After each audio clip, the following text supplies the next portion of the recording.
काय नेमक्या भावना आहेत? भावना त्याच आहेत. लोक अजून दादा नाही आहेत आपल्यामध्ये हे मानायलाच तयार नाही आहेत. आणि हे मला नाही वाटत कधीच शक्य होईल.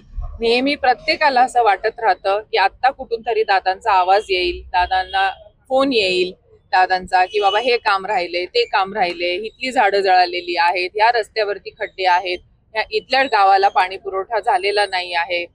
ह्या सगळ्या भावना आज लोकांच्या मध्ये आहेत. बारामती अजून तशी खूप सुन्न आहे, त्याच्यातनं बाहेर पडलेली नाही आहे.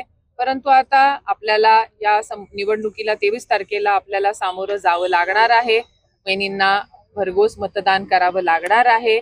आणि दादांना खऱ्या अर्थाने जर आपल्याला श्रद्धांजली व्हायची असेल तर 23 तारखेला आपण प्रचंड मतदान करून सुनेत्रा वहिनींना आपण निवडून आणायचं आहे. खरं तर ही निवडणूक दुःखात पार पडते आणि विशेष म्हणजे ही निवडणूक दादांच्या शिवाय पार पडते. काय कसं पाहता, काय नेमकं तुमच्या भावना? नक्कीच कधीच असं वाटलं नव्हतं पोटनिवडणूक बारामतीमध्ये होईल. स्वप्नात देखील वाटलं नव्हतं की दादा आपल्या बरोबर कोणत्याही इलेक्शनला आपल्या सोबत नसतील. ही भावना कधीच मनात आलेली देखील नव्हती.